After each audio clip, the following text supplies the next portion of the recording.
What is up, everybody? This is Lyle, No Hippie Trucking and Transportation. Ooh, probably need to cut this hairdo back a little bit here. I'll probably do that tomorrow.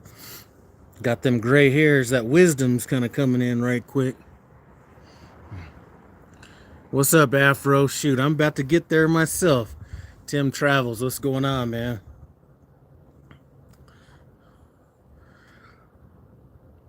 Bal, I don't know how to pronounce that last name, but woo, I didn't realize my hair was getting like this. It's definitely about time to cut this back. Wombats, what's going on?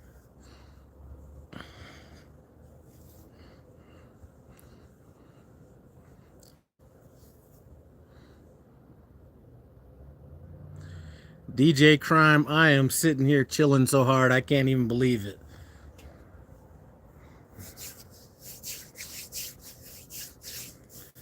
Mr. No Nice 24, what's up?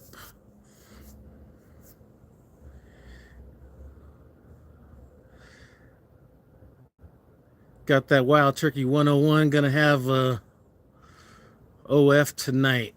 Hey, that Wild Turkey 101 is the stuff, man. I just got off the phone yesterday with Josh, and I gave him a recommendation on getting that Penelope toasted barrel. I think he thought that was all right. I think I told him about that Granddad 101. It's like an everyday drinker, so. But you know, one way I can tell what bourbon is the best is when I buy like a bunch of them and then I start looking at the bottles throughout the week, and the ones that have the least in it are the ones that are probably the ones that rose to the top, and that Penelope definitely rose to the top out of that last batch. Michael Roach, Merry Christmas. Well, Merry Christmas to you. It was a nice Christmas, not necessarily for me, but grandson and daughter came over. So I'm probably going to start trying to get into a little bit more tradition and shit like that. So I'll probably try to get home every Christmas from now on.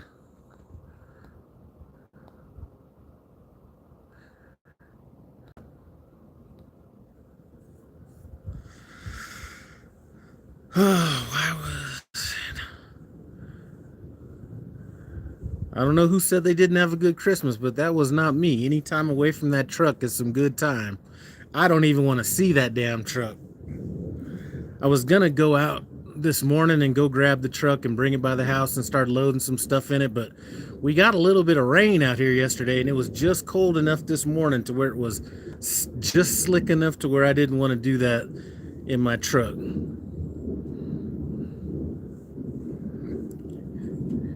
And then after our libations, it definitely wasn't time to go grab the truck.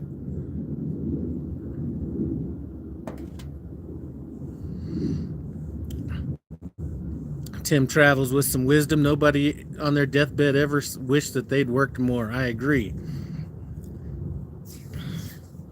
Cheers. Jada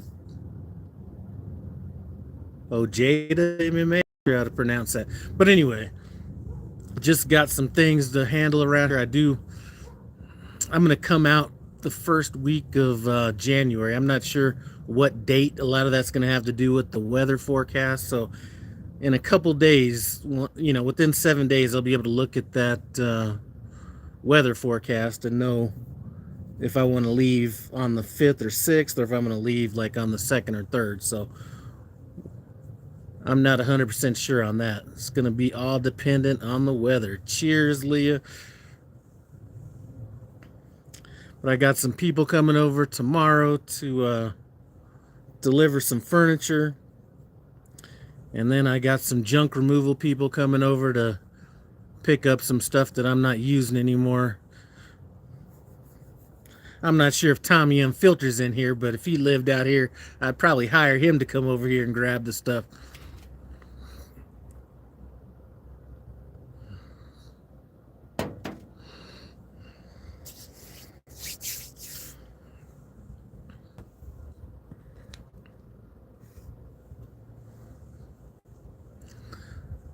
But yeah, that's it, man. I'm just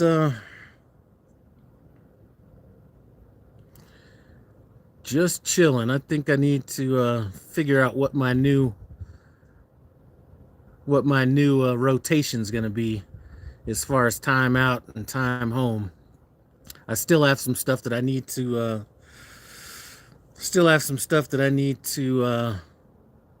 start setting some money aside for, so I can't relax as hard as I want to, but um, we're gonna work our way into that relaxation, believe me. Leah says it's weird being home. Are you home, Leah? Leah, excuse me. What's something you wish you had done when you were younger? Man, a lot. You know what I mean?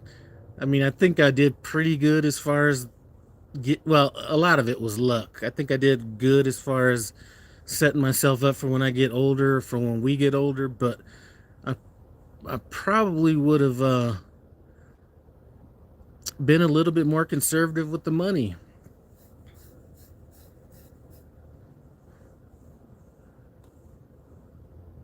You know what's funny is maybe about a year ago I was talking to, actually it's more than a year ago. Fuck, time flies when you're trucking. Man, it might be closer to like 4.5 years ago now that I think about it. Uh, I was talking to somebody and they were like all down and everything because their credit was fucked up and they didn't have any money and all this stuff. And I said, you know what? If I knew what I knew now and could go back and change places with you at that age, or, go back to that age, even in all the financial distress, all the stuff you had, I'd be even better off than I am now just because of what I know now. So one thing that I do wish I could say I would have done more when I was younger would be grasping that wisdom a little bit more when I was younger and not wait until I got older to get all that wisdom, if that was even possible. What's up, Trent? Tim Travel says he's getting soft. Yep, I can see that. I wouldn't mind getting soft.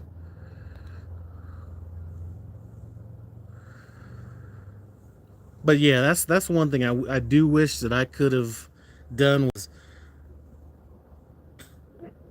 gain my wisdom earlier.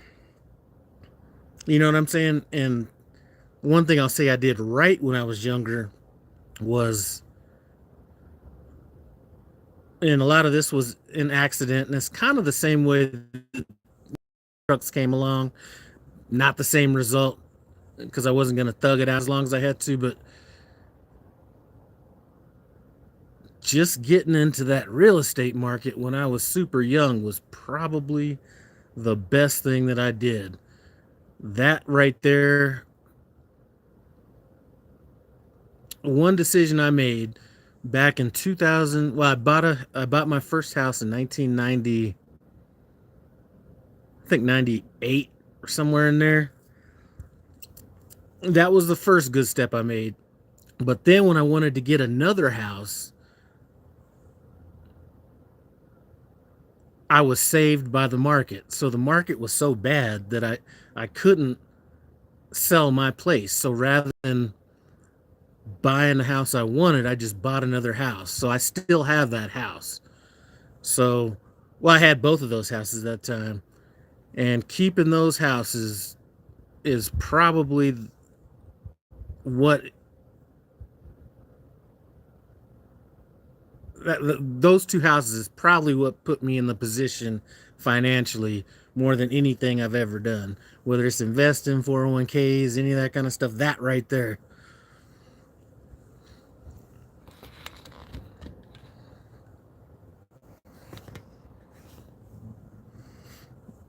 So I say the market saved me because had it not, I mean, you never know what things would have been, but it would have been, I would have probably got a bigger house or something like that way back when I didn't need it. And I might have either sold that house and put it into another house, but just having that one house around for that steady income, that's probably been the best thing ever. Lyle Whitaker, what's up? Santa get you anything you wanted this year? My wife got me a bunch of baby wipes and shit like that. She got me some lotion because brothers. I mean, this isn't bad because but she got me some lotions and stuff like that. She got me some socks, but I'm not really into having like those thick socks, so giving those to my son and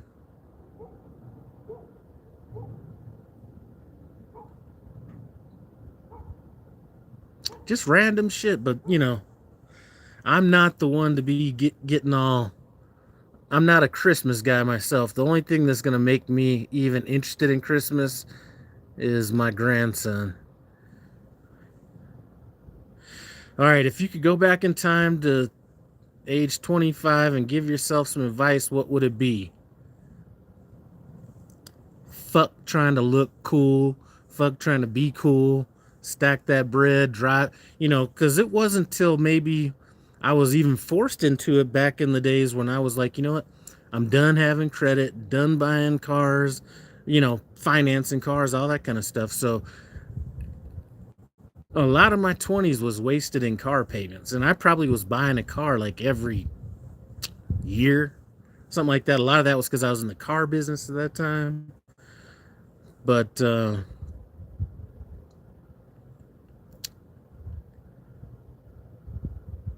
that would probably be it. You know what I mean? It would be just being a little bit more financially uh,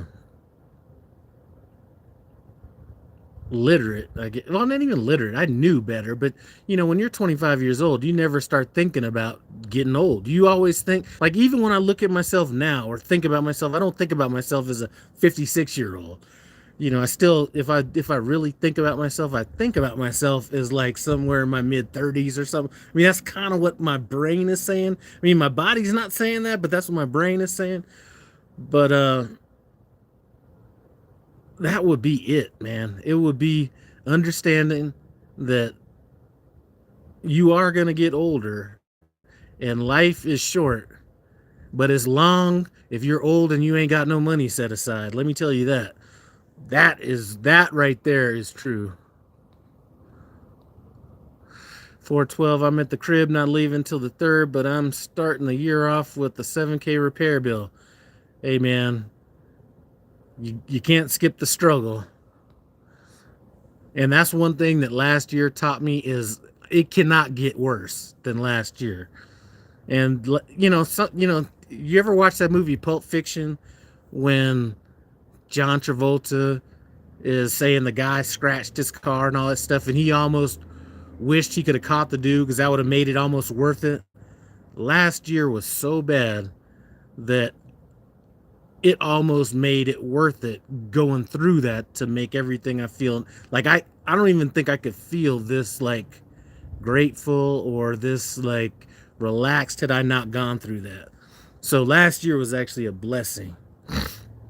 All right, 412, I haven't had a car payment since I came out of jail.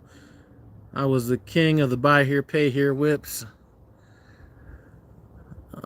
Let's see, 412, when you could get some real mean for like 800, 250 a month, half down. Yeah, I hear you. I did end up getting one buy here, pay here car back in the day, and actually that was a good investment. I think I bought a 2004. I don't even remember what year it was. 2004 Ford Expedition, $6,500. I kept that, I think, for 2 years, and I think I sold it for $5,000. That was a good investment. Dog fart, hey crackhead. I wouldn't say a crackhead, but what's up? I had to get rid of my fuse box was corroded and have my AC compressor replaced. Man, it never ends out here, but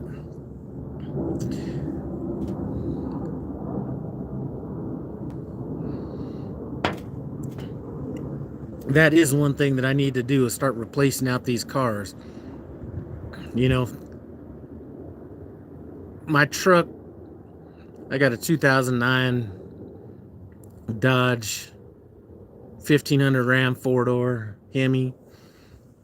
That's been absolutely the best investment I've ever made. It's time to replace that, not because I want to get rid of it, but I'm thinking about at some point it's going to be beyond the point of no return where it's not going to be even worth anything at some point. So I'll probably get rid of that within the next 3 or 4 times, like within the next year. And then I'm also going to do the same thing with my wife's car coming up. But there's other shit I got to get to before I worry about that.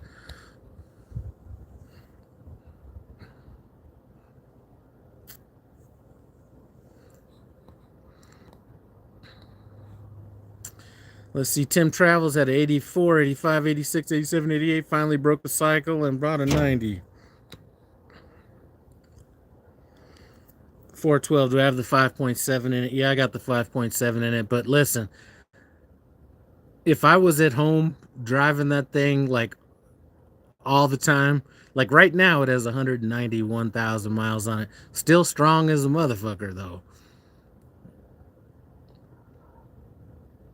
But I'm just waiting because, I just took my truck into the shop here maybe a month ago, month and a half ago.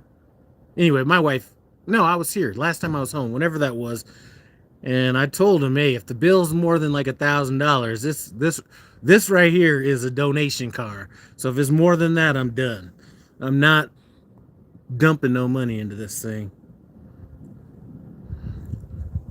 All right, Shamarcus, Merry Christmas. Hey, go check out Shamarcus. If you just go into the YouTube search thing and type in Shamarcus Prime YouTube or some shit like that, it'll bring him up. He's a small fleet owner, and I think he's gonna have a video coming up talking about having a fleet at Prime. He's able to have a longer term vision than I was, because I was not gonna struggle for that damn long. But he went out and bought like a little drop yard or something like that, and I'm saying, he's one of them country boys apparently, because he's out there fishing and there's like snakes around and shit like that. Listen, there's no fucking way I'm gonna be walking around nowhere where I just saw a snake. I'm out of there.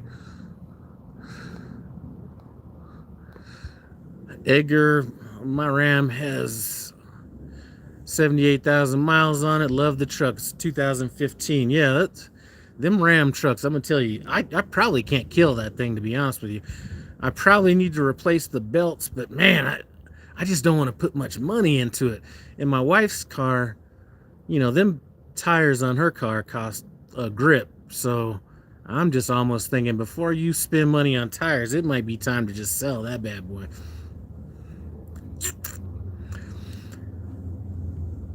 Oh man, I'm probably murdering this name. Oh, Jada MMA. Have you ever had any weird, scary experiences as a driver? I can think of a couple times that I've been actually scared as a driver. Once I was in Montana or South Dakota, wherever it was, and there was no chain laws. Everything was dry. Then you get to the top of this pass and it's like snow all over the place. So I started coming down this pass, and it was like snow, but it was like that chalky snow that was kind of like, I can't even explain it. But I got to the top of the hill, put on my brakes, threw on my Jakes, right? People say, don't use Jakes. There's nothing wrong with using Jakes. If your truck and trailers go on the same speed, nothing wrong with it. So I put on my Jakes at minimum, hit my brakes, and put on my, like, I think I was trying to come down at like 20 miles an hour. The speed limit, I think, for trucks was 25. Man, that truck was not slowing down. It got to the point where I was actually thinking, I'm going to need to put this truck into the side of this mountain just to slow it down. Like, at least put the side into it, because I was like, I had zero control over it. The one thing that was lucky was there was some cars behind me, and I don't know if they knew what was going on or whatever, but they didn't try to pass me, anything like that. They just held back and let me use all 2 lanes to do what I had to do. But that was a scary experience. The next time I was in training, and my first trainer didn't teach me shit, right? And I was in West Virginia. I don't remember what highway I was on, but super curvy highway, raining outside. And I was just, that almost broke me. I almost quit trucking because of that drive right there. And I remember pulling over, and I just told him I can't do it. And that night I went to sleep, and I said, okay, these other trucks are passing me and they're able to make these curves and do everything, and their equipment's probably not as good as mine, so I should be able to make it. So either I need to learn to drive, or I need to put this shit into the mountain, and then either way I'm gonna be out of trucking.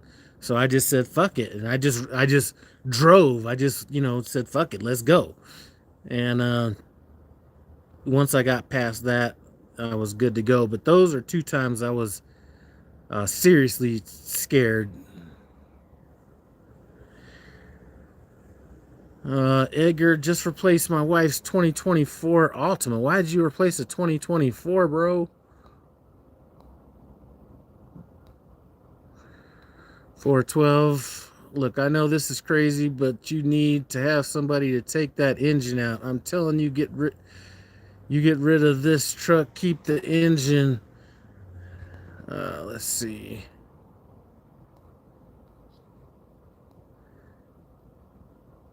God damn it, now I lost my damn place. Dodge stopped producing V8s. Man, that's a little bit more work than I think I'm about to get into. 412, I was also bought a house in 86, 10.5% interest rate. Running Maine. What's up, my homeless dude? Man, I'm not homeless. I'm out here chilling in the lap of luxury right now. The drop yard video was awesome. Which drop yard video are you talking about? If you could elaborate on that. That must be somebody else's. I don't think I did one of. All right. Shamarcus is suggesting that I go do some fishing with him. Man, I am not getting out anywhere where I think there's some snakes. As a matter of fact, if you look back here where I live, there's probably some snakes and shit out there. But you know what I don't do?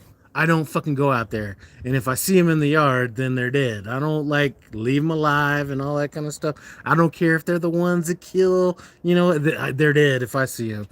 But I'm not home, so my wife has to deal with that. I don't know what she does.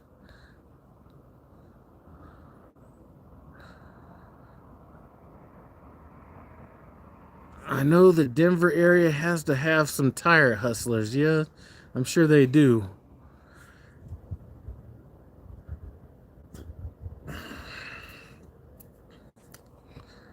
All right. A lot of people talk bad about the Ram, but keeping them maintained, and they're very good trucks. Like I said, 191,000 miles on it. I can't see.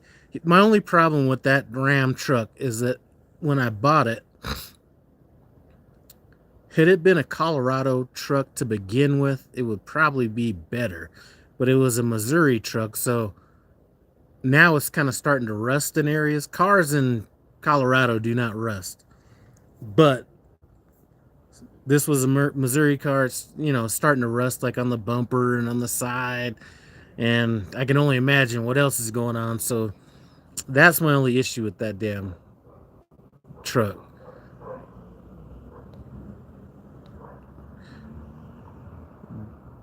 DT, whatever. Ram trucks are trash. Man, I'm telling you, 191,000 miles, that's all I needed. And listen, I bought the truck for 18,000, right? It got hit by hail in 2000. So I bought it in 2017. It's a 2009. It got hit by hail, let's say in 2000, maybe 18, before I got into trucking. Got paid like $8,500 for that. Boom. Didn't get shit done on that. You just got hit by hail, like, let's say 4 months ago. Pocketed another $5,000 off of that. So we're talking 8, 9, 10, 11, 12, 13, $13,000 I've got on that truck. I paid $18,000 for it. I've had it since like 2017.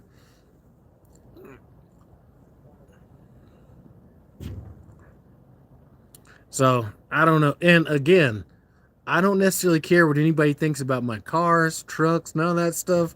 Now, if you want to come and say I've made some bad investments or some shit like that, then we could, talk about that. Because listen, a car is a depreciating asset. You're never going to see me out here bragging about what kind of car I got. because I see people now, car payments. Jesus Christ. A household now, somebody was saying that them and their wife pay like $1,000 a month on car payments alone. Like, could you listen, $1,000 a month? Put that in the stock market, not even some like just random stocks you're going to be doing. Like, I just couldn't do it. I could not have a car payment. So, I don't know. I just can't. I can't worry about what kind of car I got. All right, let's see. God.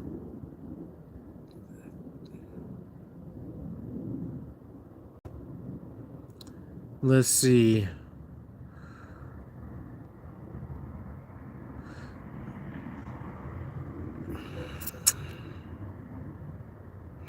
How many dead hookers can you fit in a Ram truck?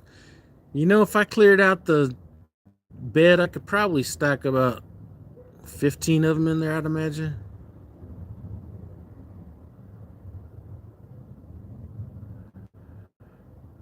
Everybody else didn't. Their lives are great. I don't know. All right.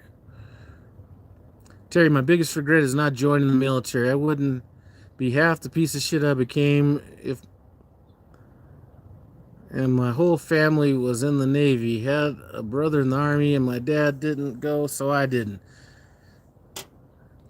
One thing I will say about the military is it gave you a better appreciation for time more than anything. That's one thing I could take out of the military.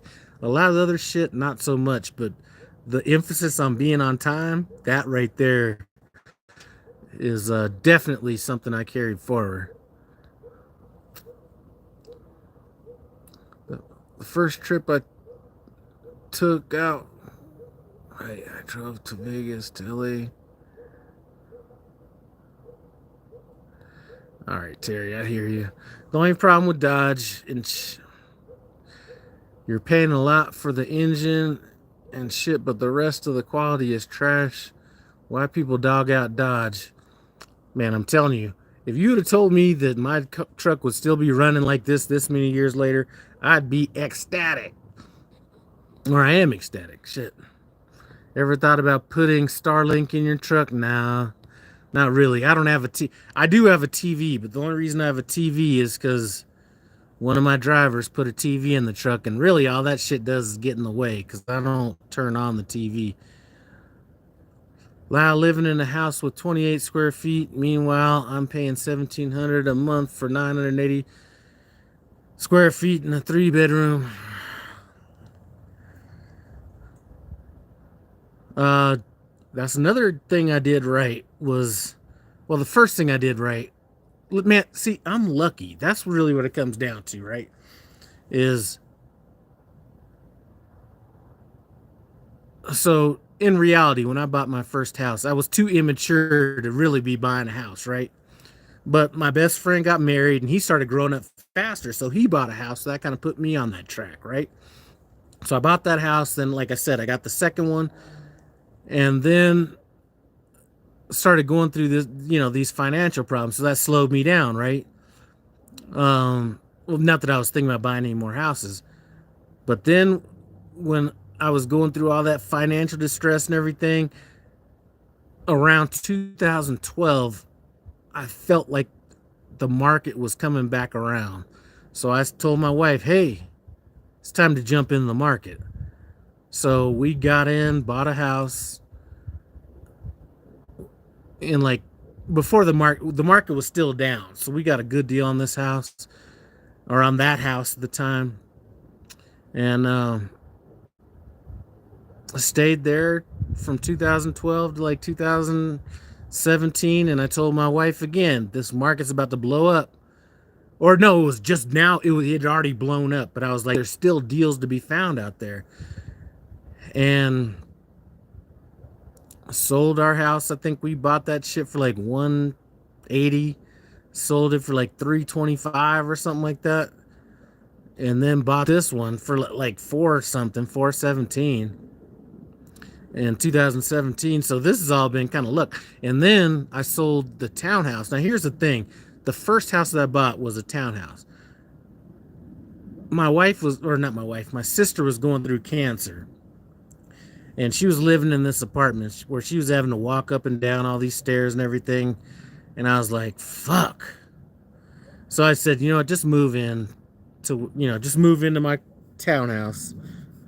And I took way less than the, what was, rent was supposed to be. And because I was actually thinking about selling it at that time.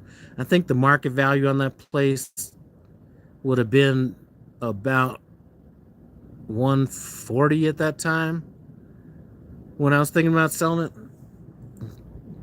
But I had to take care of my sister. So I said, you know what, fuck it. I moved my sister in. She lived there for a while. And then when I went to sell it, I think I ended up selling that thing. She passed away. But I think I ended up selling that thing for probably 240 or 230. So like I said, when I say I'm lucky, it means I'm lucky because I was gonna sell the house less than that and still do good on it. But because my sister needed help, I didn't sell it, kept it, sold it, made that money. Then I paid off my condo, so that place is paid off right now. Now I'm maybe I should have kept that place, maybe I shouldn't, but I've always been afraid to be homeless, so I just figured just having one place paid off will keep me from being homeless, all that kind of stuff. So that's kind of what I did. So a lot of shit is just luck. It's not anything more than that. And this house here is actually 3,600 square feet, but it's the perfect old people house. It's a ranch with a full basement in it. So I don't even like I think half the time I come home I don't even go down to the basement, to be honest with you. But we're getting all that set up again too. All right, talking about Tundra. All right, let me skip through some of this. Got to get back to work. I subscribed though. All right, man. If you're still here, appreciate you stopping by and subscribing. The way Toyota's going right now with those V6 turbos are trash. I'm not sure I'd want a V6 turbo in a truck, but as a matter of fact, I think I'm moving away from trucks. I mean, I want to get a car and probably keep this truck for a while and then sell my wife's BMW. But I don't know. I'm kind of thinking older, 2009, 10, 12, somewhere in there, like S550s or like a 4 Series, 5 Series BMW, something like that. She's used to BMW, so I might just kind of stay along that route. All right, talking about the old generation. All right. Edgar doesn't have to worry about rust in Laredo. We don't have to worry about rust here in Denver either. The only problem is the truck that I bought came from Missouri. I already had rust started on it at the time. All right, 412 got a 19 Jeep SRT with 45K miles. I paid 28,000 for it. A year. I only put 1,000 miles on it. That shit great, and it's gonna be worth some change. God damn it, this thing keeps skipping up. Man, I might have to skip through some of these. I get to these comments, then they start skipping up. All right, it's gonna be worth some money if you can maintain it long enough. Okay. All the analysts say the economy will get worse for the next few years. Best to try and save as much as you can at this point. Man, one thing you're never gonna hear me say, and the economy is the economy, right? I don't ever worry about who's president, who's not president, none of that kind of shit. I'm gonna do what I'm gonna do, right? So I mean, I got shit I gotta do around here, but I'm gonna grind regardless, and you're never gonna hear me complain. Well, you're never gonna really hear me complain, even in the worst. And I'm not gonna be blaming no shit on anybody. You're never gonna hear me blame no shit on no administration. If I'm doing bad, I'm doing bad. It ain't because Trump's president, ain't because Biden president, ain't none of that shit. To me, that's fucking weak. All right, that's one thing I will say. Now, some people might not like that. That is one thing I will stand 10 toes down on. Is this weak for me to be sitting here worried about some immigrant, taking my fucking job or some shit like that? Or it's weak for me to be saying, I gotta adjust. Whatever the economy's doing, I gotta adjust. That's it. I'm not, you're never gonna see me being that weak. So if the economy gets worse, the economy gets worse. But one thing I'll have to keep doing is stacking some cheese aside, you know, doing, investing in some shit. And then, the way I see it, me and my wife's horizons probably 10 years. Even if I just stayed put, right? The value of this house and the value of that condo, just selling that shit should be enough to put me in a decent position going forward. Prison should give you definite appreciation for time. Anytime time is taken from you, and that's one thing I learned about being out on the road. Someone just posted a pic of a prime truck. Passenger side is messed up. My assumption is that he drove, leaned across the bit, or yeah, I've been seeing a lot of prime trucks in bad situations lately, and I don't know if that's because we're getting worse or just we're getting filmed more. But 412, I didn't get my graduate from Penn State. I got it from State Penn. Man, listen. Where you came, it's not where you came from, it's where you're at, right? There's a ton of people that have a lot more education. Man, listen, I graduated high school with a 1.8. You know what I'm saying? I learned from other people. When I got into, there were a few people that I sold cars to that dropped some nuggets onto me back in the days. But when I got into banking and started talking to all these people that really had money or that didn't make money, that had a bunch of money, that's what gave me the blueprint. It wasn't no school. It wasn't none of that shit. It was, I could still remember this guy to this day. I was doing a loan for these people, and I forgot what they were trying to buy, but I needed some more assets because, not because they couldn't make the payment, but they needed to have so many reserves to get the interest rate they wanted. So I was like, do you guys have anything else? And they're like, well, we have this, we have these stocks, this 401k. And I was like, okay, well, send me the statements on that. Man, that shit was like damn near like $1 million. Like, these guys aren't like retirement age. This was probably 2005, 2006. They were probably in their, late, early. I don't remember where they were at, but it was those people that didn't make, like, I don't even think they made like 70,000 between the two of them. And I was like, if these guys could do that with that, then I got to step my game up. What's up, Cherry or Cherny 2? I think that's how, I don't know if that's how you pronounce it or not. I've been trying to buy a home for almost 5 years now, just about it. And it's been the biggest headache ever. Nothing seems worth it, and the numbers don't make any sense. 412, I think in most of my videos, I got my email address down there.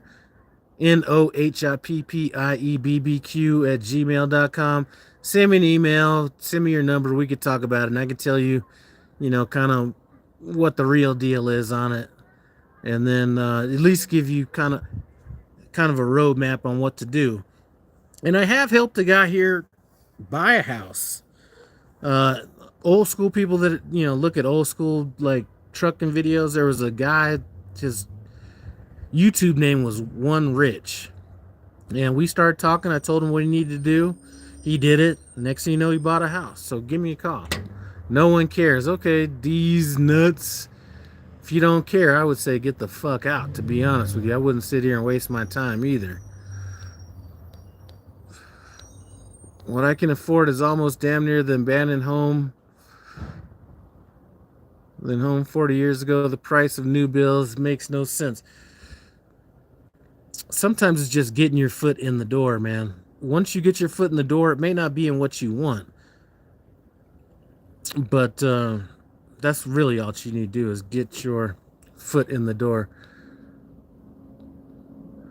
Well, is in the market to buy a house right now.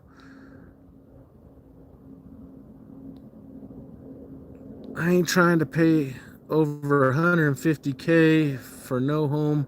Otherwise, it's not an asset. I wouldn't agree with that. What makes it an asset or a liability is what it's worth or what you paid for the house in regards to what it's worth now and what it's worth in the future. So I can guarantee you that when 2 years before I bought this place at 417,000, there was somebody saying that house I would never pay for, like that's going to be a liability, that, whatever. And you know, here's a good example. That condo that I owned or still own. What am I talking about? I own it. Bought it in 2004. When the market got bad, I just didn't have the money to do it. That exact condo was going for probably 90,000. So 90, 100, like $50,000 less than what I paid for it. Now, if I just took a short-term approach on it and said, this is a liability, it's not worth anything, blah, blah, blah, then I would have either sold it, walked away from it, did whatever. But now that condo is worth all of 320, 330 right now. So, Horse Crab, what's up, 412? Hey, how should I look at it though? Man, email me your phone number and then we could talk about it. I think you're saying I'm about to be 35. I'm not trying to be paying a mortgage, bro, at 65. You're never really going to pay a full mortgage. So let me see. How old was I when we got this house? Let's even say I was 50. I don't plan on paying on this house till I'm 80. It might be that we sell this house. Like, here would be a good example. And I'm not saying that I would do this now because my wife's got grandbaby on her brain. But it could be, you know what? Let me sell this house now and then take 300 grand and go buy a house in Tucson, Arizona for cash or something like that. Or it would be flip it to a reverse mortgage and not have any God damn it. Or, flip it to a reverse mortgage and not have any payments. It wouldn't be to complete the mortgage. Potentially. I mean, so that's kind of the way to look at it. If you look at a house as an investment as well as where you're living, you don't look at it the same way. I'm not looking at owning this house. Like, I might own it at 65 or whatever. I might pay it off with money I have or something like that I've generated from somewhere else. But the thought isn't to be paying a mortgage until I get into that age, if that makes sense. Indigo Rain just completed the application for Prime. I'm excited. Prime is a good place to make some money, so I would say you made the right choice there. Some of us people that have been there a while might not be too happy with some of the stuff going on, but 280 for a new build, 280 home. That's not a new build. New builds aren't always the way to go. New builds can actually be a worse decision sometimes. A lot of times when you buy a new build, then you got to worry about foundations, settling, and stuff. Like, you buy a house like this house here is built in 99, 2000, 99, something like that. Everything all this, like, you're going to have shit you got to do, but all the shit like that, you're not going to have to worry about. I'll end up being upside down if I go sell or move. At that point, I'm just buying houses. Okay, I don't know what your market is, 412, but houses out here are typically, minimum, they're going to go up 5%, right? So let's say you bought a house for 300 grand. If forget the little fluctuations or whatever that happen from year to year, if you look at it over time, over a 10-year period, if it just goes up 5% a year, 5 times 3, $15,000 a year. Let's just use that as an amount. Let's just say $10,000 a year. So in 10 years, you have $100,000 in equity, right? But more than that, because that's less than 5%. Now, if you're living in an area that's not going up 5%, I would question why to even buy a house there. So that's a totally different topic. Never saw it like that. Chest out, head up. What's up? Did you see the Everyday Autos video of the prime driver stuck in North Carolina? I did see that, and I did a video on that. And that particular driver, D Trucking. So those you guys that have been on my channel knew that I had multiple trucks at Prime. That was a girl that drove for one of those people that had multiple trucks at Prime. I'm not 100% sure. The one thing that saved him was that was considered an accident, and he might be able to write that off, or he might be able to have that paid for with insurance. If that truck got stuck up there and was not in that situation, like if the driver just said stopped in the middle of the road and said, I can't go any further, that could have been a tow bill. And that tow bill's gotta be $20,000. If I was to guess, it'd be $20,000, because I've seen tow bills, unfortunately, that were just getting it off the highway. It wasn't taking it anywhere else, too. All right.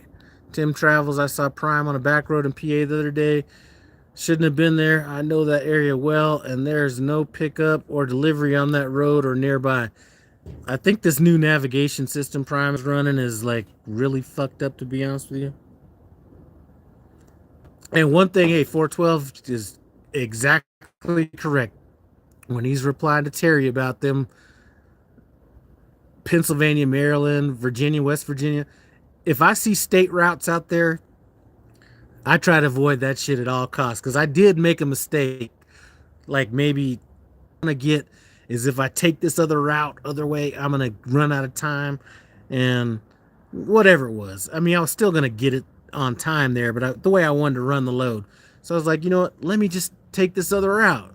Man, that was the worst. Man, it was up and down, curves, deer, fucking anything that you could have fucking dealt with, I was dealing with on that route. I forgot what route it was on, but it had like some hills and speed limits like 20 miles an hour. I mean, it was horrible. So anytime I can go around that shit, I will do it 100% of the time.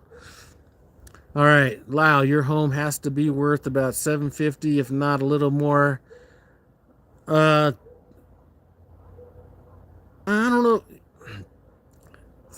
My house is a little bit different than a lot of them in this neighborhood. We happen to have one of the only ranches in this neighborhood, so that could make it less valuable in some ways, or a lot of times they exceed the market because you do have a lot of older people that want this model, but it really depends on who's looking as to what the house is going to be worth. And there's shit that we got to do around here right now as well. We had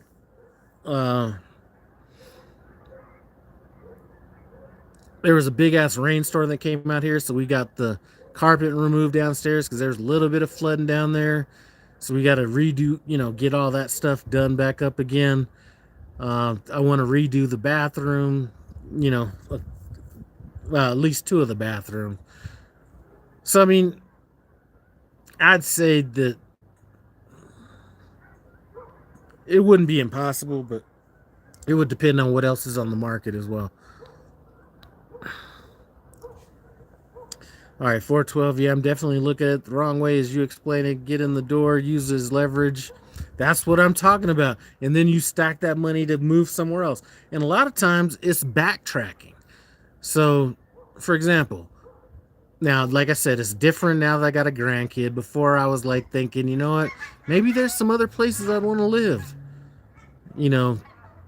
But, it would have been, you always hear about the people that live in California that sell their house and move somewhere and pay cash. You can always kind of look at it like that. Like, there's always an area where you can reinvest the money in. But a lot of it's strategic. to get into it would be a whole nother video. But for example, if I was to take this money out of this house and invest it in somewhere else that probably is on its way up, and then not only sell at the top of this market, but buy at the bottom of another market that's about to get hot, the reverse of that would be Boise, Idaho, which is probably overpriced right now. Where if you took your money and moved into Boise, you're probably going to be losing money in the next 5 years. All right, if Prime is using CoPilot, you're in trouble. My rookie company used that. Almost every trip was some sort of a disaster. We're using CoPilot, and like I said, I've only used it for my trip from Springfield home. That was it. So I knew how to get here, so I wasn't worried about it. Route 212 in Montana is creepy because you're going through Indian Reservation.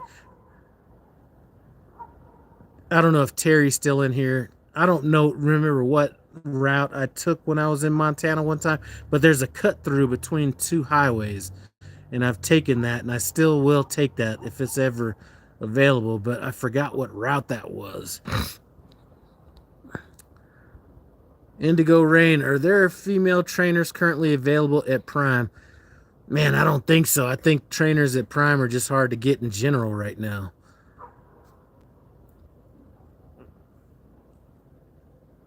But, you know, if you're thinking about coming to Prime, I did have a guy that was going to come to Prime, and he wore me down over like 6 months. So I said I was done training, wasn't going to do it anymore.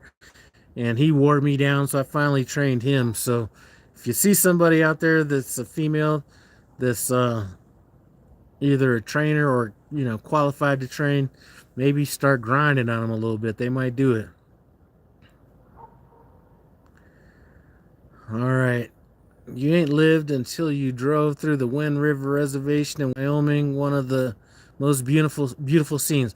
My sister was in that. She went to Job Corps in Wind River. I think I drove out there to go pick her up when, actually, her daughter, excuse me, was there.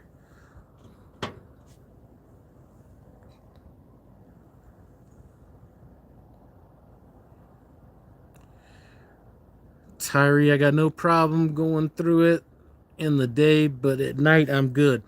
Man, half the problem with some of these routes, and even back with the Qualcomm, if you're like in Pennsylvania, all that shit like we were talking about, or if you're like in Wyoming, Idaho, it'll choose for you to go through these crazy ass routes in the middle of winter. Like, it's like crazy.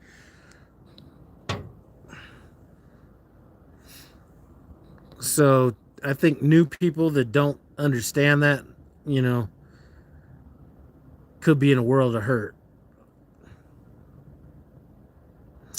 All right, man. Well, you're smart enough, Loud. I repeat, do not follow anything CoPilot says. Just use your damn Garmin, which I don't ever recommend. All right, so Tim Travel said I was on 212. So I did go 212 and cut that corner off that. And man, that way station out there is active. Who is going to expect there to be a way station open? Like, I forget what time I went through there, but that little ass way station out there was like open.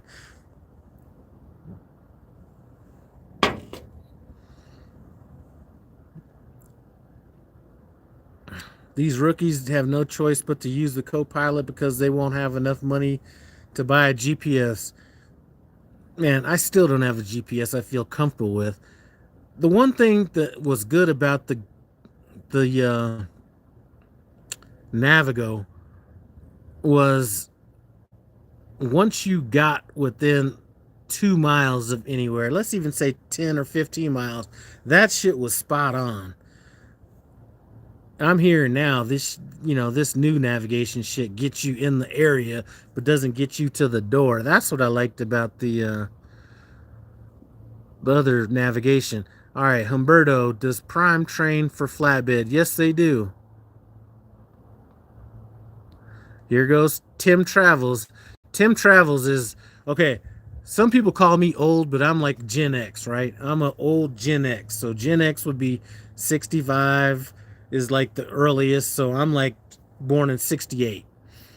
Terry is an actual baby boomer. So when he starts talking about all this roadmap bullshit, if I don't even want to do that, what do you think these millennials and Gen Zs and Gen X are gonna or not Gen X, Gen Zs and millennials gonna do? Ain't nobody got no time for no goddamn roadmap, Terry. Well, that's because they're buying GPS to truck stops, man. You can get that from Garmin website cheaper. I think I got my Garmin off of. I think I got my Garmin off of Amazon, and that thing still will have me taking extra long routes because it says something's not a truck route because something stupid or another. I'm not happy with my Garmin, and I'm definitely not happy with that Ram McNally, the big one I had. That was the biggest piece of garbage. Tyree says the way station on 212 is always open. That thing is definitely, I've gone there twice and that way station was open twice.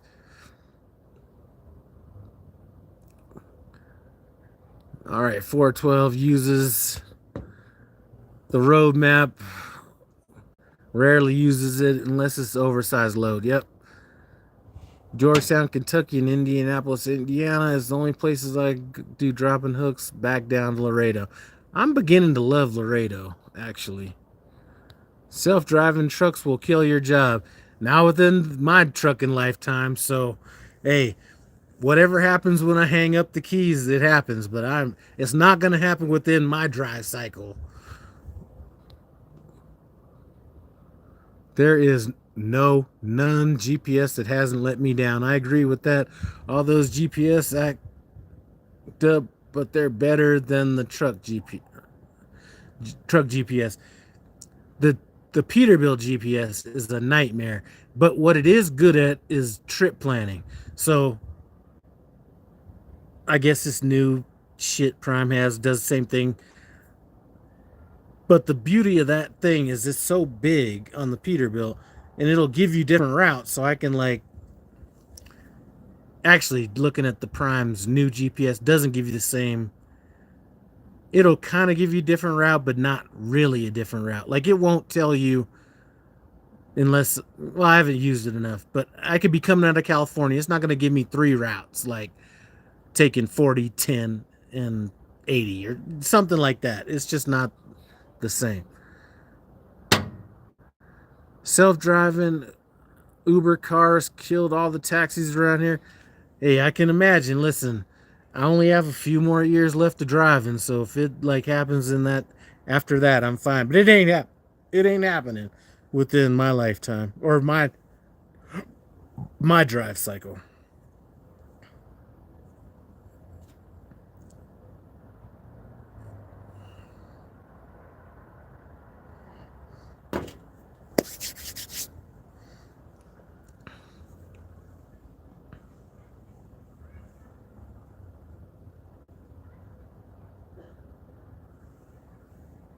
Let me check my battery right quick. I might go offline. Nope, 78%. Okay.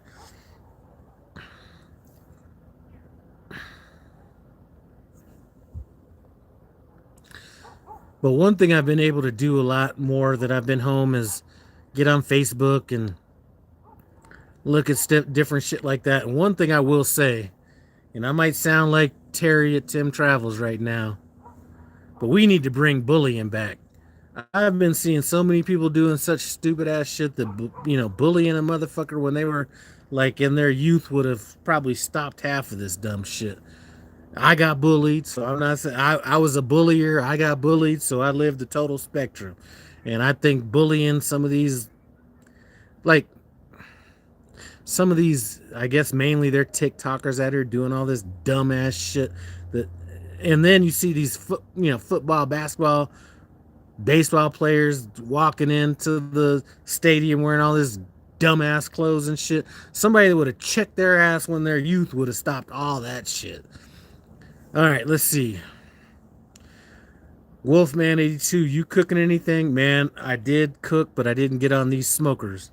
What I did cook was I just threw a pork butt in the oven and made some homemade salsa. I mean, I took the chili peppers and roasted them, like the hard ones that come in the bag. Roasted them in the oven, threw them in a pot, cooked them down, threw them in a blender with some water, blended it up. You know, I made man, and then I made some homemade salsa. So I did that. I got some Mexican shit out of there. So I love a good taco. These shits was good. So all right, the self-driving autonomous truck has lied about mishaps and safety. The public will eventually push back. Yes, it's just gonna take one motherfucker to get killed. I got hella bullied, but I'm a nerd, so I understood it. I'm just telling you, good bullies, man. I'm telling you.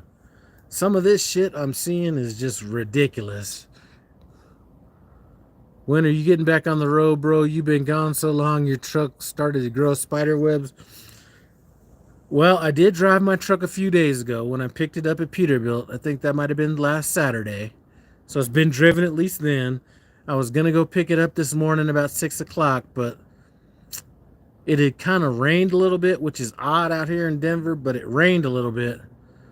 And it was like an ice rink out there, at least for trucks. So I said, no, I'll probably get it like Saturday morning. I'm not getting it. I'm just going to bring it home, throw some shit in it. Because when I leave, I want to be gone. I don't want to be walking out there, you know, loading shit up the day I'm about to leave. I want to be set up. As a matter of fact, I'm already set up.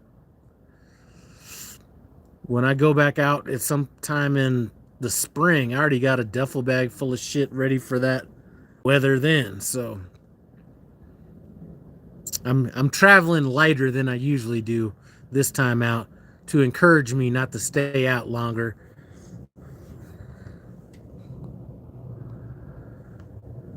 All right. Oh, okay. Hold on a second.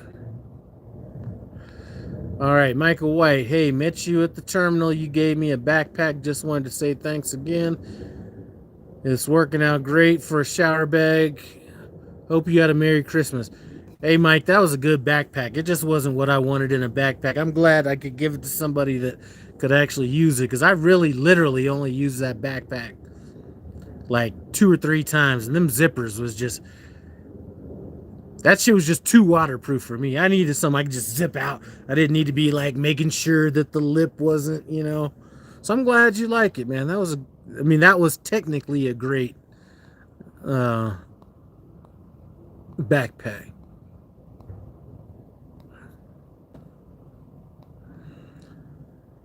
I used to get bullied in high school until people needed my help on a test. Man, I got pictures in a box I have around here about, I went for my 20-year reunion back in 2007. And I have pictures of the two of the girls that got me through high school back in those days. But I wasn't really I wasn't really bullying. Like when I was getting bullied by motherfuckers, I was getting bullied by motherfuckers. And, some of that shit was just, like early on, like I'd say in my 5th, 6th grade, a lot of that shit was more, I don't even know what that shit was about. But when I'm saying I bully people, it was more clowning people than it was bullying them. I really got bullied. I remember running home from school one time. Man, I remember some people were chasing me home from school one time, and I had on those moon boots. Young people don't know nothing about no moon boots. But I was running home, and I had these moon boots on, and it was kind of wet outside, and the water was soaked into those moon boots, and I felt like I was running with like cement blocks on. And man, I just got so fucking lucky that my cousin, who had came out to Denver at the time, he was driving his like 1971 Dodge Challenger, and he like pulled up to the block right when I was about to get caught, and he's the one that stopped it. So even though I still look back at the bullying as good times, you know what I'm saying? It's like what fucking made me. Shit. It wasn't fun going through it at the time. All right, Shamarcus, I'm supposed to be headed to Oklahoma tonight, but there's some tornadoes and bad weather coming through there. Hey, man, Oklahoma is not anywhere to be playing with when they're talking about tornadoes. Edgar got bullied but never bullied anybody. Hey, you're a good person. I just remember clowning people. It wasn't like I was like these bullies would have actually beat me up if they caught me.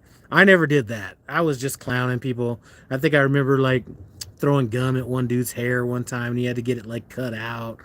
And then, it was like shit like that. It wasn't like, I was like really bullying anybody. But, the Marine Corps is good for bullying people. That's what gets people on the right page.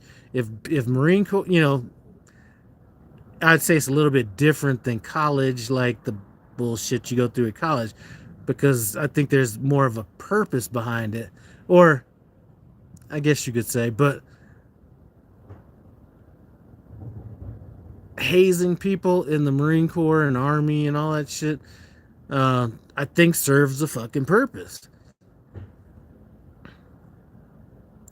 And then, like I said, sometimes you gotta get bullied enough to fucking hit somebody and then get in that fight and then it's over. You know what I'm saying? Whether you win or lose. So it makes you stand up for yourself. The only time I remember really getting my ass kicked, and if there's anybody in here that I was in the Marines with, I don't know if Smug Monkey's in here or whatever, I used to get in some fights in the Marines, and I never really got whooped in the Marines, but I got my ass kicked in high school. And getting that one ass kicking really was the one thing that it was either take that one ass kicking and deal with shit for the next, because this was when I was a freshman, deal with that shit forever, or take the ass kicking, get the respect for taking on somebody that nobody would take on, and then be able to live my next 4 years without having to worry about anything. So, and I got my ass kicked. I'm gonna tell you, like it was almost like illegal.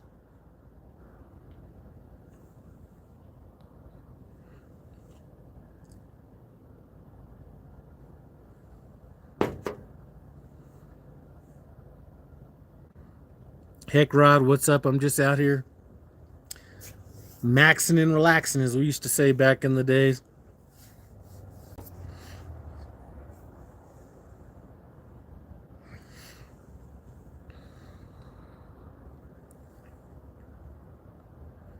And I'm not even just talking about getting beat up. And I mean, even the way girls used to do you back in the days. Like everything now is just, do people even meet people at clubs? Like that was the shit back in the days. You know what I'm saying? Like even the way girls used to reject you back in the days, like that used to like just getting dogged out like that would either make you come back with more game or it would, whatever. But like nowadays, it's just like you get rejected over the fucking internet. Like, how are you gonna learn from that shit?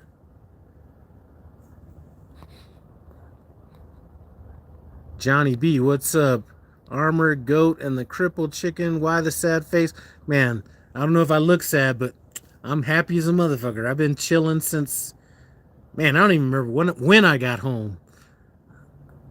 I'm not coming back out till like the 6th at the latest, maybe as early as the 3rd. So I'm having a good old time right here. Maybe my face isn't like bringing that across. Tyree, I might as well take off the rest of winter. Do not fuck around and let me do that shit. Because I'm honestly telling you, if I did not have to get back out on the road, I would not get back out on the road. I would probably take off all of February as well. And listen, the only reason I can do that is because once I got rid of it, all them trucks, I was able to stack aside a whole bunch of money. And then, thank you, Josh, for buying my truck. Man, the payment's just been automatic. So it's like I don't even have to work and still got income coming in. So if I didn't have to, I wouldn't do it. But Prime is going to see, this is another downfall of doing the lease purchase. The lease purchase is the best thing they got, right? But you can't take that 59 days off like you can on a regular lease. Because if I could, I would be gone. I'd be gone 59 days. I don't want to fucking come back. I mean, I do got to start paying for some of this shit I want to get done. But all right, heck, Rod. All right. Hopefully, I'll have some celebration bourbon next Thursday. Well, there you go, man. It's always time to celebrate that.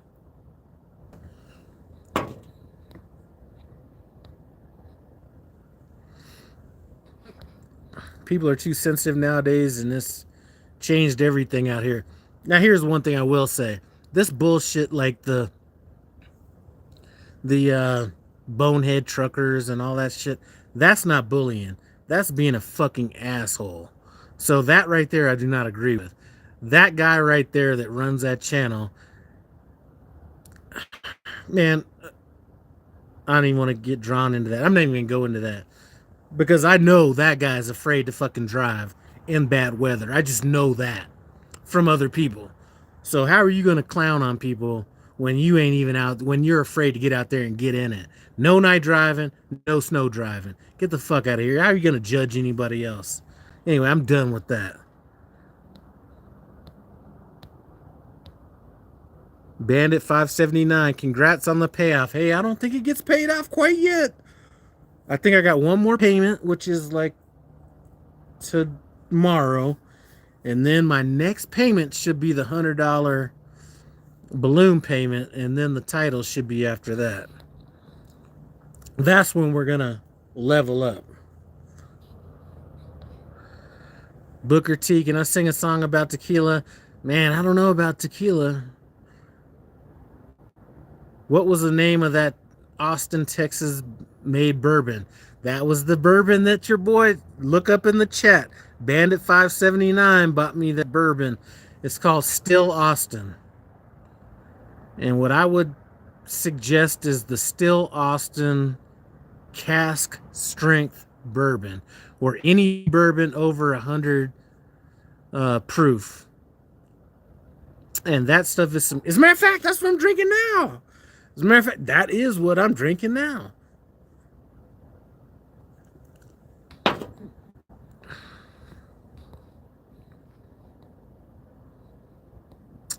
All right, hold on a second. Can you stop cursing? I'm kind of family friendly. Here's what I could say. I'm gonna try, but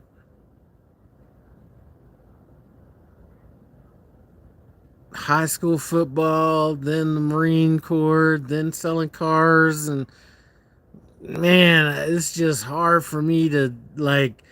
Okay, let me tell you a story. Landon, the whatever guy, that's talking about my cursing. When I went to the Gulf War, that first Gulf War in 1990, all that shit. Excuse me. I came back to town, and one of my boys was like, not one of my boys, one of my boys' brother who was in elementary school was like, hey, can you come to the school and talk to my class? So I went, it was my old elementary school. So I'm talking to like 5th and 6th graders at the time. I actually had to actually think about everything I was saying to not curse when I was talking to them. I mean, actually, like, I could not really even, like, I had to think about it. It wasn't like I could talk naturally. I had to think about it. So it's just what I do, man. And it could be just because I'm dumb or I'm not sophisticated or whatever it might be. But man, this is a trucking channel. I'll try, but I don't know if I could hold up on that one. It's called Still Austin, Bandit, not Austin Still, but there you go. I think it's Still Austin. Tequila is the best. No, bourbon is the best. And it's not that it's just the... I'm not saying that because I'm saying that. I'm saying it because it's true. Bourbon is one of those drinks that has a little bit more subtleties in it. And I think that, like, if you were to say vodka's the best, then that wouldn't even be anything I would even talk about. But the complexities when it goes into bourbon and all that kind of stuff is just so much. there's so many different complexities that go into it that bourbon is, here's the difference between bourbon and tequila, vodka, all that kind of stuff. Bourbon is a gentleman's drink. Now, back when I was all about getting effed up, for lack of a better word, it would be just vodka, it'd be whatever, right? But this here, it's not more, it's more about the experience than getting drunk. It's like, I smell that cinnamon, I smell the caramel, I smell the, or I taste the caramel, I taste the cinnamon. It's like that. It's not just like you're drinking it just to drink it. And half the time when people are drinking tequila, they're masking it with a bunch of other stuff. Like regular tequila, maybe if you're going to say anejo or something like that, it's been aged and all that kind of stuff. But the white tequila, that definitely doesn't even deserve any mention. The other stuff, maybe a little bit. All right, Bonehead Truckers is a solar power trucker. Listen, somebody there's a guy that I knew that used to kind of know him, and I'm not gonna get into, I don't even want to get dragged into all that shit, stuff, but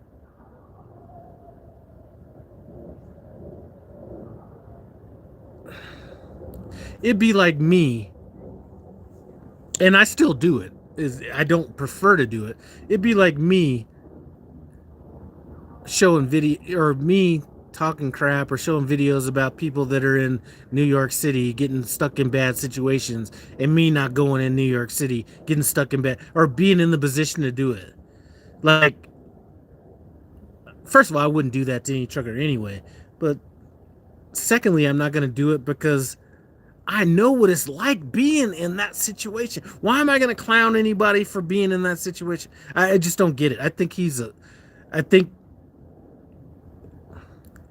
I think the chickens are going to come home to roost on him pretty soon.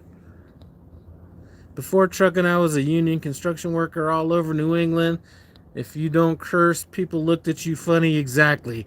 It's just how I'm built. I'm sorry. I'm going to try to stop it, but Trucker Trader Sam, what's up?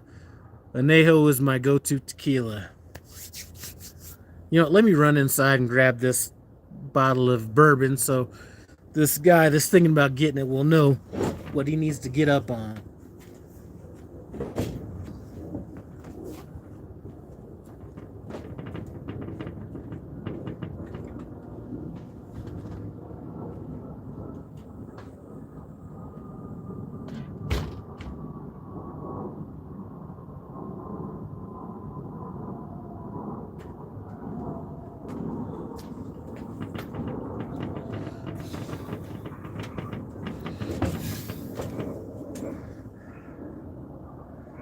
All right.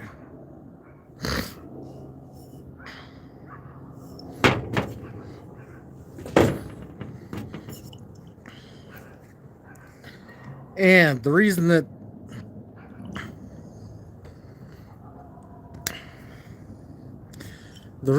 this is supposedly so good is they use premium, like corn. Like, they don't use, a lot of places will use like corn that's not necessarily made for human consumption. I mean, it's corn. Like, a lot of times when you drive in Iowa, the corn that you see on the side of the road isn't necessarily the corn that they are going to use to like sell stalks of corn, stuff like that. All this stuff is, it's hard. Anyway, premium ingredients in this. And then, since it's in Texas, it doesn't need to be aged as long because it's older, or it's hotter in Texas, so it ages faster. So anyway,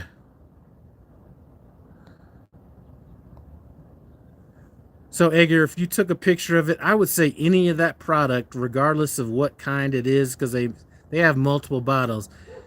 I'm a proof snob. I do not buy anything less than 100 proof generally.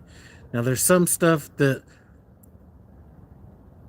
has been, that I've had that people have, like my son bought me a bottle that was less than that and thought it was all right. And then there was a guy that's in this chat, maybe maybe not necessarily right now, but he sent me a bottle that was like 96 proof, and that was good. But if I'm investing my own money, I don't do that, because if somebody sends me a bottle, it could be excellent at less than 100 proof, but more often than not, it may not be, and I'm not willing to make that gamble. Now, would I buy that bottle that that guy sent me again? Yeah, because it's been proven. But if I'm spending blindly my own money, that's where I kind of set my bar at. All right, let's see. Oh, I saw something about mini fleets. We got to get down to that. Uh, Misfit Flatbedder. I just got done watching one of your videos. I stopped on the side of the road and stole some corn in my 20s. Found out that the hard way. Yeah. The only reason I know that is I know a guy that was that had a farm that was corn in Iowa. And yeah. TV guy, mini fleet struggling, running as usual. I'm going to hit the ground running with 10 lease purchase trucks, mid 25. Driver benefits, trade, stocks, futures. Hey, if you're running mini fleets, I'm going to say all power to you. And you can make money doing that. You just have to get to that point, and I'm just too old to like have that long of a horizon. And I'm like, how can I put it? It's not that I'm in a position where I don't need to be stressed out about that. Like, I only need to make $1,000 a week. Like, that's enough for me. Like, I don't need to make any more. Now, obviously, I want to make more, but 1,000 a week is going to do what I need to do. So why heap on all that stress? And man, I look at some of these people, and it's just like, I cannot do it. No. But people that have a long-term vision, if I was 25, okay, here's the difference. If I was 25 years old and had the money that I have now in reserves, I would have probably just said, you know what? I can do this and it can become profitable, because I was going to have 2 trucks paid off and 2 trucks, that kind of shit. And then each truck was going to get paid off a year after, right? But when I looked at that vision now, it was like, man, I'm 56 years old. How long do I want this shit to go? You know what I'm saying? And how much do I need to make? Like, at this point, I'm just trying to coast into retirement. I don't need to make a whole bunch of money, and I definitely don't need a whole bunch of stress. And stress is when you have, like, listen, I've made dumbass mistakes on my own, and listen, I'd be willing to eat those mistakes, but it's a different story. Like Shamarcus, I don't know if he's still in here. He had a guy that like had to get towed out of a ditch, and didn't even tell him until he found out, because he got the invoice. That's the kind of headaches I don't necessarily need to have. I don't think that any of my the one thing I will say is, when my drivers did do shit, they at least like said, here's what happened. And again, I've fucked up on my own. I've done shit, crazy shit. You know what I'm saying? But the difference is, I eat that crazy shit. And when I looked at it, I was just like, man, I just can't do it. I just can't do it. There's just too many moving parts for me to want to have more than one truck. Maybe two. I could maybe see 2. Maybe see 2. But that would be a perfect situation. And like I said, none of my drivers were like horrible. It wasn't obviously anybody could be better. It wasn't like they were like constantly fucking up, but it was the minor fuck up on one truck with the home time on another truck, where it was the no fuck up, the truck's in the shop with a minor fuck up from another driver. It was always like two things that didn't match. It was like there was rarely times when everything was clicking at one time. And then sometimes it was me. And the fact of the matter was that what really made me shut down that fleet was I was out for 5 months and couldn't take any time off because, like I said, a lot of it wasn't my driver's fault. Well, some of it was, and some of it wasn't. And some of it was my fault because I remember getting hit with a $1,400 bill because my shit got gelled up in minus 38 or 28 degree weather. And I supposedly had enough anti-gel. I learned that lesson. But the difference was I learned that lesson myself. You know what I'm saying? So let's just take that one little period of time. So we're taking like maybe a week period of time. I got gelled up in Iowa, $1,400 to get that done. I got a flat tire. I think I ran over something at the TA in Morris, Illinois. Same time. That was another like 1,200. No, that was about another 14. So we're talking $3,000 there. Around that same time, I had a driver that was going home for a fucking wedding or some shit like that. And then I had another one that I don't remember. It was just a bunch of shit at the same time. Oh, I had a driver that needed tires. So it was like another, so we're talking about $3,000 on my own shit. We're talking about a driver that was like home that like was doing some wedding shit or something like that wasn't running. And then I had one that needed new tires that was, like I think we did 2 tires on that, maybe 4. But let's just wrap that up as like on the low end, $2,000. All like in that time. So that kicks the fuck out of everything. Oh, anyway, I'm just so glad I'm by myself. Anyway, all right, Edgar, nice chatting, man. I gotta get these 650 miles in to deliver tomorrow. Have a good one. Hey, drive safe, man. This is crazy weather out there. Denver happens to be in that pocket of good weather where nothing is going on. Truck Trader Sam, I think the best gift you have this Christmas is that you paid off your truck. That is the best shit ever. And when people are going between lease purchasing at Prime or doing a regular lease, think about this. You lease a truck for 3 years at Prime. Let's say you get a new truck, regular lease, 3 years at Prime. Let's say you get $15,000 back. All right, then you're going to start the process over again. In another 3 years, you're going to get $15,000 back. That's $30,000. Man, if you were to lease a truck, put down your $14,000 or depending on how long you've been there, $10,000, whatever. 3 years, the truck's paid off.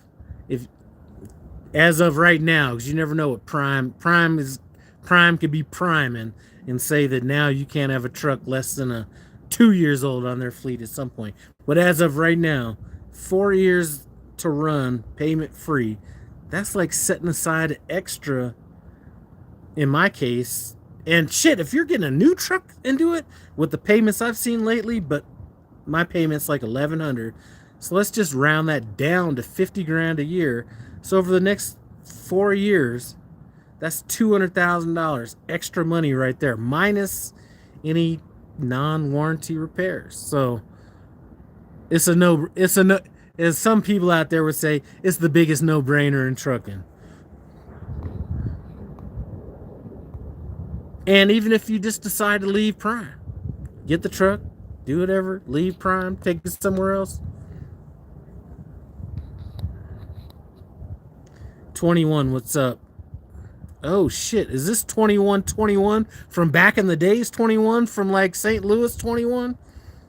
If that's the case, we definitely have a little bit of a. If this is a 21, tell me if you're the 21 that had the blue Freightliner Prime, St. Louis, that was you. Because I got a story about that. Oh, it's gonna be so awesome if that was you. Jolene, what's up?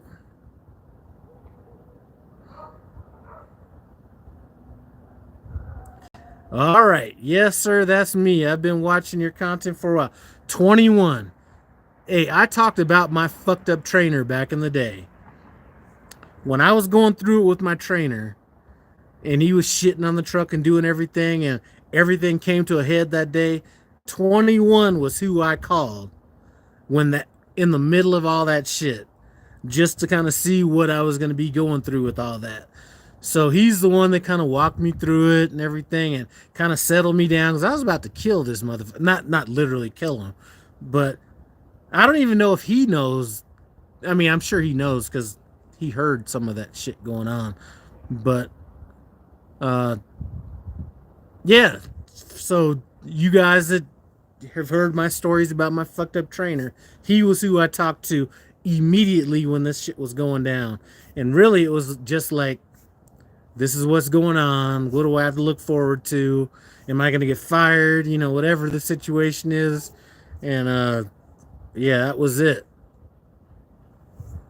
And he was one of the few people that came by the Salt Lake City terminal that kind of let us didn't let us know what Real Truck was about, but we never really talked to a lot of people that were actually driving all that much because we were always down on that pad. But anyway, yeah, 21, definitely. That's old school right there. Um, Man, that brings back some memories.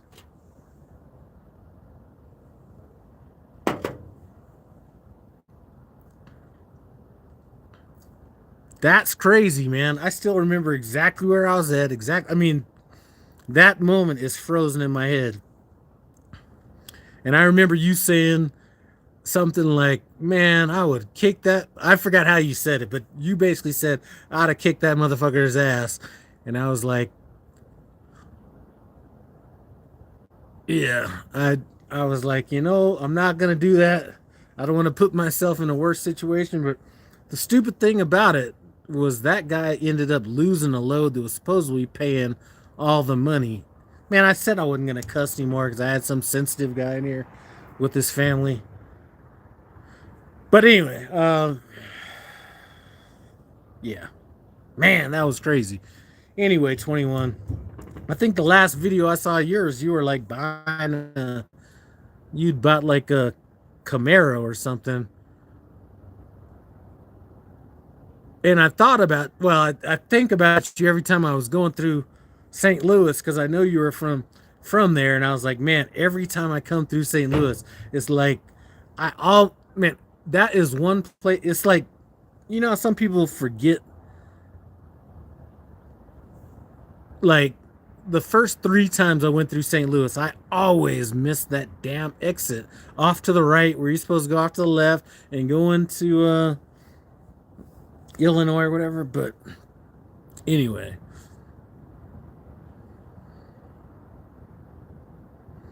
yeah, man. If you got that, yeah, send that over, man.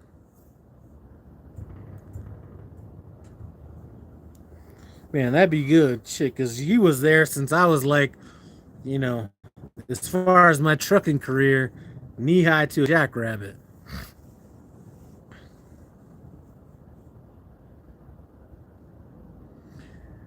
Hey, Leah, St. Louis. I'll tell you. Okay, I don't miss exits in St. Louis anymore. But where I miss exits, if I know I'm going through Dallas, I know I'm gonna miss an exit. I don't even get mad anymore. It's just like, you know what? That happened every single time I go through Dallas. And one time I went through Dallas and missed my exit because they had some construction, and the next right I could make was into like the airport or something like that. So I went through them like thin ass, like little toll booths or whatever. So I went through that little thin ass toll booth, and then there was a legal U turn I could make. So I made that legal U turn, and then um,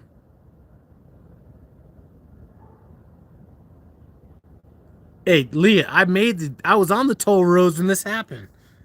Anyway, this was just the last time I was in Dallas, like my last load that was going to Springfield to get my little baby cam in there.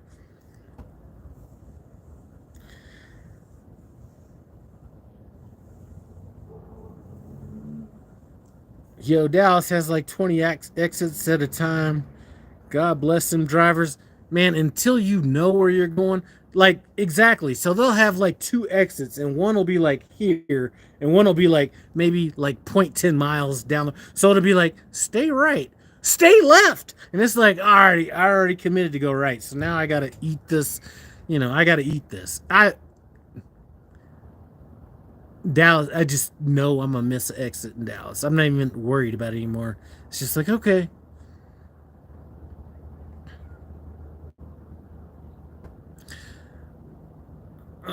Let's see. Lyle took out a street light in downtown Dallas. I almost did take out a street light in downtown Dallas. Uh, they were doing construction and back. I was in training, and I didn't almost take it out. I mean, I was in training. The exit I was supposed to take, I don't remember what it was, but I got off on this exit because it was like, take this exit. So I got off on the exit and I started making a right, and it was probably not the right. It was probably not the right exit. But when I started making the right, my trainer's out there looking, making sure that I didn't hit the light pole. It was almost similar to the Prime video where the guy took out the light pole, but I didn't hit the light pole. But then as I'm making the turn, you can see the trailer like scraping the bottom of the light, the stoplight. So yeah, Dallas is not the place for me. I don't mind going to Dallas, but I hate like delivering in Dallas.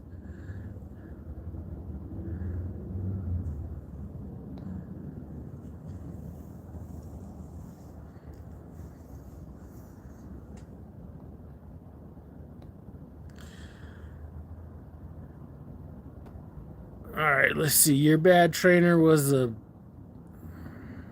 back a book Jack. I don't know what that is. 579, or should I say Jesse?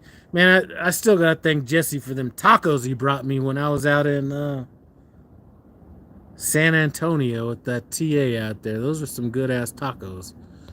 Or should I say good old tacos, because I know I can't be cussing as much. This is Dr. Youngman. I need to tell you that you're an unhealthy weight. It is dangerous for you to continue eating that way and for you to. All right, Doctor, whatever your name is, what I would do is I'm going to try to be respectful, but if I wasn't, I'd tell you to choke on a cock and stop worrying about the fuck I'm doing. Sorry about that for anybody that.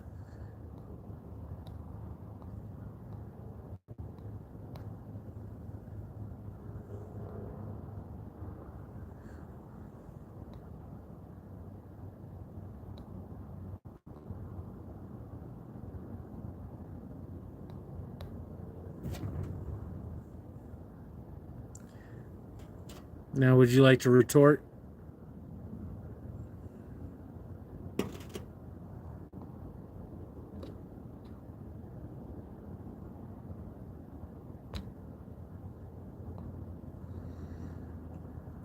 What's up with these trolls? I don't know. I'm not really all that worried about that shit, to be honest with you.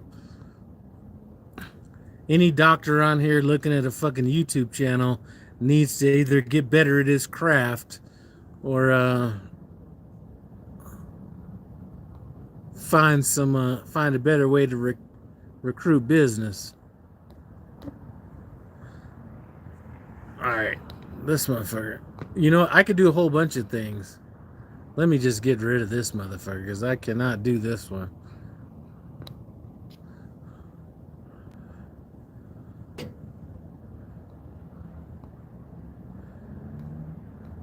Well, I appreciate that, Jolene. Fuck, I'm 56 years old. At some point, you just, it is what it is. Just came off something, trying to get into the groove out here.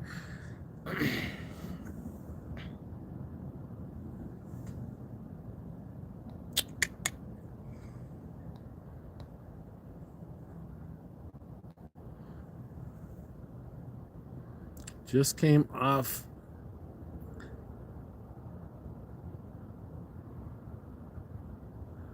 Oh, okay. Just came off some home. Man, I'm afraid. Well, I'm not afraid to come off. I do not want to come off some home time into some shitty ass weather. That's really what I don't want. And to be honest with you, I'm gonna be extremely conservative this year.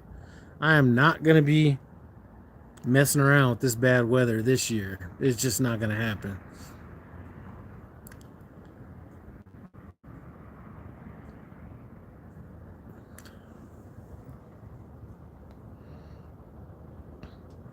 And I'm just tired of people talking about how easy it is to just find a place to park.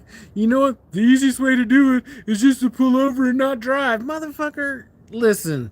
All right, I'm about to have to pull this video. I'm not even going to go there. I'm not even going to go there. These people that are good at saying that shit have a 4-mile drive to fucking work and have a hard time doing that shit, let alone out here. Oh, I'm not even going to get into it. Anyway.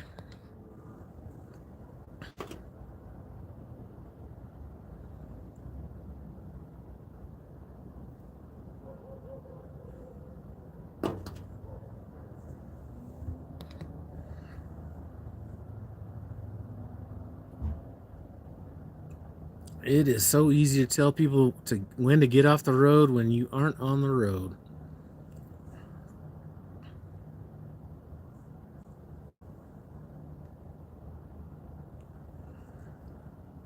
Is there anybody at Prime that has the baby cam in here on this chat right now?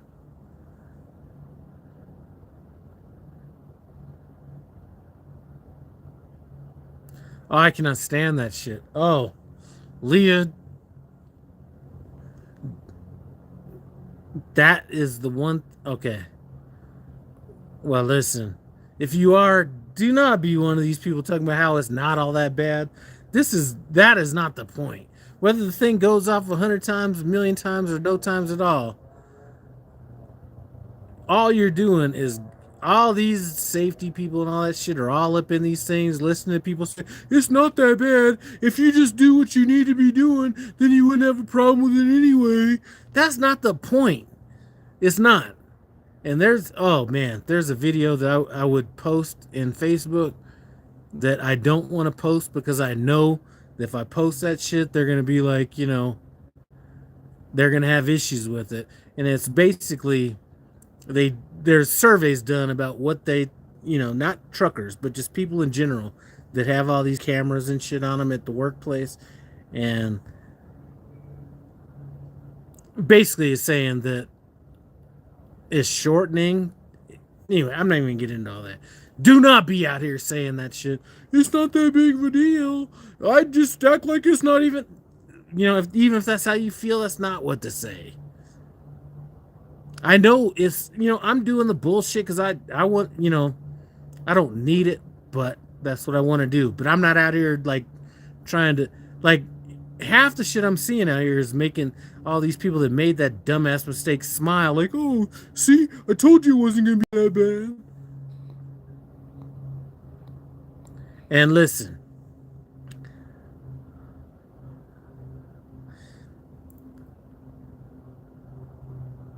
I was, I had to take it, I had to at least take a stand on something. And this isn't that big of a deal, but me being home is almost entirely because of that shit. It was just because, you know what? At some point, if everybody's gonna do what they need to do and everything's gonna do what's best for them, then you know what? I'm gonna do what's best for me. And I basically came home out of protest. It wasn't anything other than that. Because literally it didn't make sense for me to come home right now.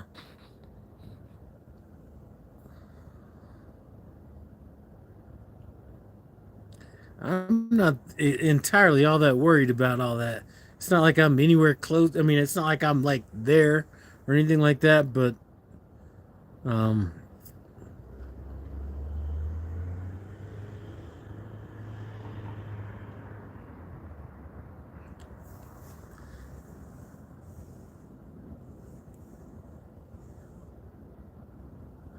And again, it's not necessarily the cameras, although it's some bullshit. It's the way they rolled it out and the way they're acting about it. Like Dope Strings, if you watch his channel, he did a good thing about it where he's saying, not only do we have all this extra bullshit, if you're watching the channel and there's a problem with me cussing and you're saying it's your family, I'd say go somewhere else. I gotta say what I gotta say now. But we got all this extra bullshit we gotta do. And now they're saying, okay, now you gotta watch the videos and you gotta fucking like come in here and dispute everything. You know what? Fuck that. You know what? If my shit throws a flag, you ain't doing shit. Listen, I'm not even gonna say anything. You go to the terminal and people will go to the terminal and they'll walk around and they'll act like they're in a bubble with their headset on and listen to their music. Here's what I'm going to tell you. Walk around the terminal and actually look and listen to what's going on. Okay? Walk down. My fleet manager is in the basement. So that means I got to walk by all that shit and do everything. So I do have a chance to look at some computer screens or do whatever and listen and look. And what I'm saying is,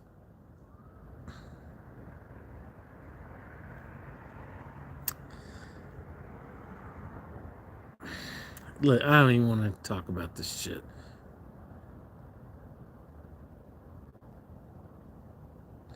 Theo, if you're not in your 50s or whatever, if you're under like 40, I don't know how old you are, you're supposed to be what you are.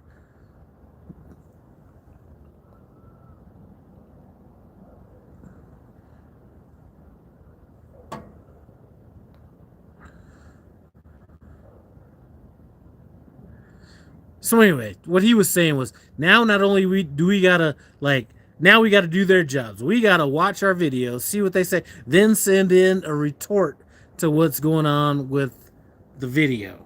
And I'm just like, why do I gotta after I get done driving 11 and a half hours when you're at home reading fucking stories to your kid over now I gotta stop and then watch a video and type up some shit about why I didn't why this wasn't my fault, and then have somebody that never drove, send me back something which hasn't happened to me. I'm talking for somebody else that says that's on you.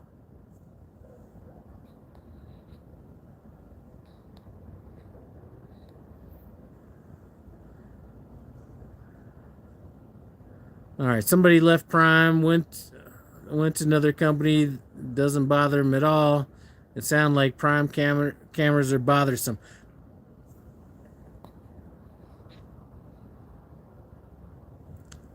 Shit, 44. Fuck it, 44. I mean, listen. There's a big difference between 44 and 56. Just so you know, and you won't know that till you get to 56. Just so you know. And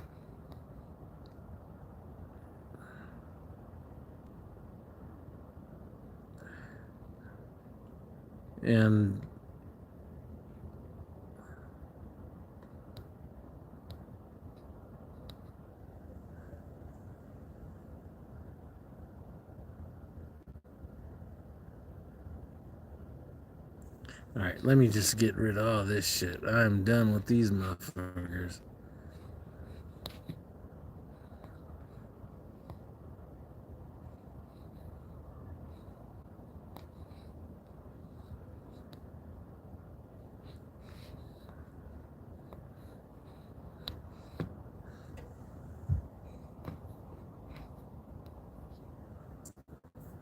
So,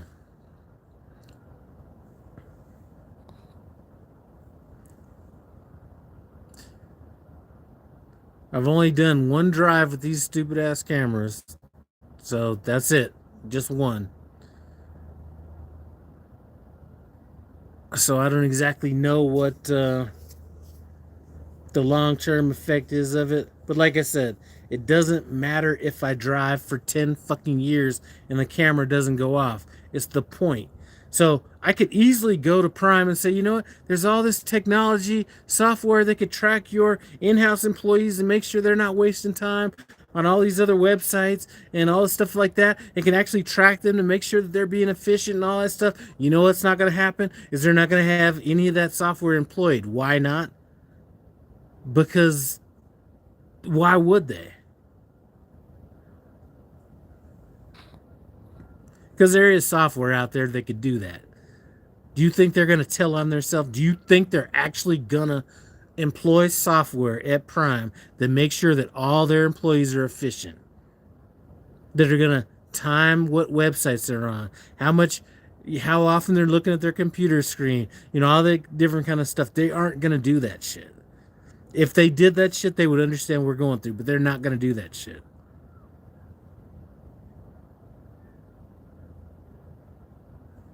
So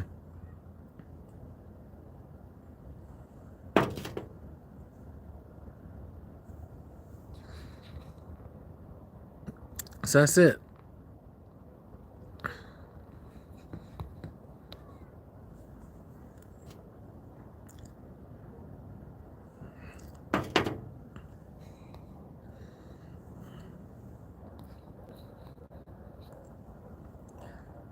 But to make it even worse, you've had a lot of people at Prime that have been there for a number of years that have left recently. So when everybody's talking about how long everybody's been at Prime, and it's easy to talk about, oh, I've been at Prime for 20. Listen, it'd be easy to sit at Prime for 20 years when you're sitting at a desk doing all that stuff. When you have drivers that have been somewhere for 20 years, and then now those are people that you start seeing trickling out, that's a problem. Anyway, I'm gonna get off here before I get in trouble. So anyway, I appreciate you guys stopping by. No Hippie Truck and Transportation. Comment, subscribe. I'm out.